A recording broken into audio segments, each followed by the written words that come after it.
नमस्कार किसान साथियों, हमारी संस्था अग्रिजीवन फार्मिंग में आपका स्वागत है। आज के इस वीडियो में हम सूअर पालन से जुड़ी एक बहुत ही महत्वपूर्ण लेकिन अक्सर नजरअंदाज की जाने वाली समस्या पर बात करने वाले हैं और वो है अलग अलग उम्र के सूअरों के लिए सही हाउसिंग यूनिट का निर्माण।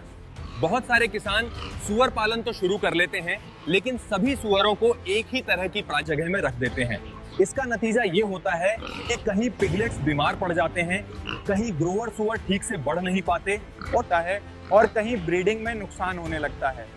कई बार किसान समझ ही नहीं पाते कि नुकसान क्यों हो रहा है। असल में हर उम्र के सूअर की शारीरिक जरूरत, खाने की मात्रा, तापमान सहने की क्षमता और बीमारी से लड़ने की ताकत अलग अलग होती हैं। अगर हम इन्हें समझे बिना एक जैसी हाउसिंग में रखेंगे तो नुकसान होना तय है। इस वीडियो में हम आपको बिल्कुल आसान और व्यावहारिक भाषा में बताएंगे कि किस उम्र के सूअर के लिए कैसी यूनिट होनी चाहिए, कितनी जगह देनी चाहिए, तापमान कैसा रखना चाहिए और किन बातों का ध्यान रखना जरूरी है। अगर आप नए किसान हैं या पहले से सूअर पालन कर रहे हैं और बेहतर परिणाम चाहते हैं तो ये वीडियो आपके लिए बहुत जरूरी है। इस वीडियो में आपको इन सभी समस्याओं का समाधान मिलेगा। आप बस इस वीडियो को लास्ट तक जरूर देखिएगा। इस वीडियो में मुख्य रूप से 4 टॉपिक पर बात की जाएगी। पहले टॉपिक में हम आपको जानकारी देंगे कि पिगलेट्स और ग्रोवर सूअरों के लिए सही हाउसिंग कैसी होनी चाहिए। दूसरे टॉपिक में हम आपको जानकारी देंगे कि ब्रीडिंग बोर यानी नर सूअर के लिए अलग यूनिट क्यों जरूरी है। तीसरे टॉपिक में हम आपको जानकारी देंगे कि गर्भवती सूअरियों के लिए हाउसिंग कैसे तैयार करनी चाहिए। चौथे टॉपिक में हम आपको जानकारी देंगे कि फारोइंग पेन यानी डिलीवरी यूनिट की सही संरचना क्या होनी चाहिए। हम इस वीडियो पर आगे बात करें इसके पहले सभी किसान साथियों से हमारा विनम्र निवेदन है कि यदि अभी तक आपने हमारे YouTube चैनल एग्रीजीवन फार्मिंग को सब्सक्राइब नहीं किया है तो कृपया कर लीजिए, क्योंकि हम इस चैनल पर सूअर पालन से संबंधित नई जानकारी लगातार अपलोड करते रहते हैं। तो अब हम इस वीडियो के पहले टॉपिक पे बात कर लेते हैं और वो है कि पिगलेट्स और ग्रोवर सूअरों के लिए सही हाउसिंग कैसी होनी चाहिए। पहला टॉपिक है पिगलेट्स और ग्रोवर सूअरों के लिए सही हाउसिंग यूनिट। किसान साथियों, पिगलेट्स यानी 0 से 2 महीने तक के बच्चे बहुत ही नाजुक होते हैं। उनकी रोग प्रतिरोधक क्षमता कमजोर होती है और ठंड, गंदगी या भीड़ का उन पर तुरंत असर पड़ता है। अगर इन्हें बड़े सूअरों के साथ या गलत जगह रखा गया तो डायरिया, सर्दी और कमजोरी जैसी समस्याएं जल्दी आ जाती है। इसलिए पिगलेट्स के लिए अलग यूनिट बनाना बहुत जरूरी है। हर पिगलेट के लिए लगभग 4 से 5 वर्ग फीट जगह होनी चाहिए। शुरुआती 2 हफ्तों में तापमान 32 से 34 डिग्री सेल्सियस रखना है चाहिए। बहुत से किसान इस बात को नजरअंदाज कर देते हैं और बाद में पिगलेट्स की मौत हो जाती है। तापमान बनाए रखने के लिए तो हीट लैंप या साधारण बल्ब का सही तरीके से उपयोग किया जा सकता है। फर्श फिसलन भरा नहीं होना चाहिए और साफ करना आसान होना चाहिए। बिछावन के लिए सूखा भूसा या स्ट्रॉ बहुत अच्छा रहता है। पानी और फीड के बर्तन छोटे और पिगलेट की ऊंचाई के लिए अनुसार होने चाहिए। हवा आनी चाहिए लेकिन तेज झोंका नहीं लगना चाहिए। अब बात करते हैं 2 से 6 महीने के ग्रोअर और फिनिशर सूअरों की। इस उम्र में सूअर तेजी से बढ़ते हैं और खाने की मात्रा भी ज्यादा होती है।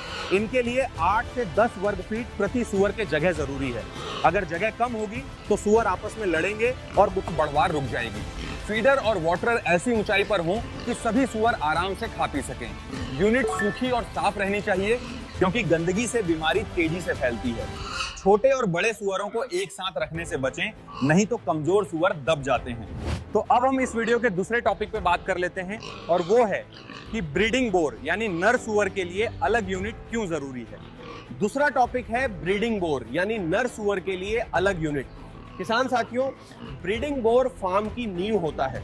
अगर बोर कमजोर या घायल हो गया तो पूरी ब्रीडिंग व्यवस्था बिगड़ जाती है। बहुत से किसान नर सूअर को बाकी सूअरों के साथ फर्क ही रखते हैं, जिससे लड़ाई, चोट और तनाव की समस्या हो जाती है। हर ब्रीडिंग बोर के लिए लगभग 70 से 80 वर्ग फीट जगह होनी चाहिए। यूनिट मजबूत होनी चाहिए ताकि बोर बाहर न निकल सके।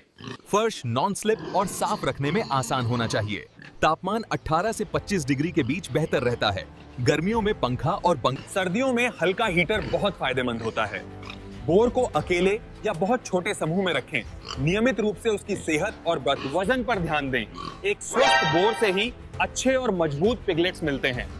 अगर आप ब्रीडिंग से सही फायदा उठाना चाहते हैं तो बोर की सही देखभाल बेहद जरूरी है। इस विषय पर विस्तार से जानकारी के लिए पिग ब्रीडिंग फार्म बुक किसानों के लिए बहुत उपयोगी साबित होती है, जिसे एग्रीजीवान संस्था से मंगवाया जा सकता है। तो अब हम इस वीडियो के तीसरे टॉपिक पर बात कर लेते हैं, और वो है कि गर्भवती सुअरियों के लिए हाउसिंग कैसे तैयार करनी चाहिए। तीसरा टॉपिक है गर्भवती सुअरियों के लिए हाउसिंग यूनिट। गर्भवती सुअरियों को तनाव मुक्त और आरामदायक माहौल चाहिए। अगर उन्हें कम जगह, ज्यादा शोर या गलत तापमान में रखा गया तो गर्भपात या कमजोर पिगलेट्स की समस्या आ जा सकती है। हर गर्भवती सूरी के लिए 40 से 50 वर्ग फीट जगह होनी चाहिए। यूनिट में साफ सफाई और ड्रेनेज की अच्छी व्यवस्था होनी चाहिए। बिछावन के लिए मुलायम और सूखा स्ट्रॉ इस्तेमाल करें। तापमान बहुत ज्यादा ठंडा या बहुत ज्यादा गर्म नहीं होना चाहिए। हवा ताजी होनी चाहिए, लेकिन तेज हवा नहीं लगनी चाहिए। बाहरी लोगों और जानवरों का प्रवेश सीमित रखें ताकि सुअरी तनाव में ना आए। किसान अगर इस स्टेज पर सही देखभाल करता है तो आगे चलकर फारोइंग आसान होती है और पिगलेट्स भी मजबूत पैदा होते हैं। तो अब हम इस वीडियो के चौथे टॉपिक पर बात कर लेते हैं, और वो है कि फारोइंग पेन यानी डिलीवरी यूनिट की सही संरचना क्या होनी चाहिए। चौथा टॉपिक है फारोइंग पेन यानी डिलीवरी यूनिट। फारोइंग पेन सुअर पालन का सबसे संवेदनशील हिस्सा होता है। यहीं से पिगलेट्स का जीवन शुरू होता है। अगर ये यूनिट सही नहीं बनी तो पिगलेट्स के दबने, ठंड लगने और मरने का खतरा रहता है। हर फारोइंग पेन में 70 से 80 वर्ग फीट जगह होनी चाहिए। फर्श नॉन स्लिप और ड्रेनेज वाली होनी चाहिए। पिगलेट गार्ड या क्रॉस बार बहुत जरूरी होते हैं ताकि मां सुअर बच्चों को दबा न दे। तापमान 30 से 32 डिग्री रखना चाहिए। बिछावन साफ और सूखा होना चाहिए। फारोइंग के बाद मां और पिगलेट दोनों की नियमित पेट जांच करें। अगर किसान यहां लापरवाही करता है तो पूरे फार्म की कमाई पर असर पड़ता है। अब हम दो किसानों की एक सच्ची कहानी से इसे समझते हैं। पहला किसान रामलाल है। उसने सभी सुअरों को एक ही बड़े शेड में बांध रखा। पिगलेट्स ठंड से बीमार हो गए, ग्रोवर सुअर लड़ने लगे और फारोइंग के समय कई पिगलेट दबकर मर गए। दूसरा किसान श्यामलाल है। उसने उम्र के अनुसार अलग अलग यूनिट बनाई। पिगलेट्स के लिए गर्म और सुरक्षित जगह, और ग्रोवर के लिए साफ और खुली यूनिट, बोर के लिए मजबूत पेन और फारोइंग के लिए सही व्यवस्था की। नतीजा ये हुआ कि उसके फार्म में बीमारी कम हुई, पिगलेट्स ज्यादा बचे और कमाई बढ़ गई। यही फर्क सही और गलत हाउसिंग का होता है। किसान साथियों, आपको हमारी ये वीडियो कैसी लगी? यदि पसंद आई हो तो इस वीडियो को लाइक करें और सभी किसान साथियों को यह वीडियो शेयर करें ताकि सुअर पालन के बारे में ये महत्वपूर्ण जानकारी सभी किसान तक पहुंच सके।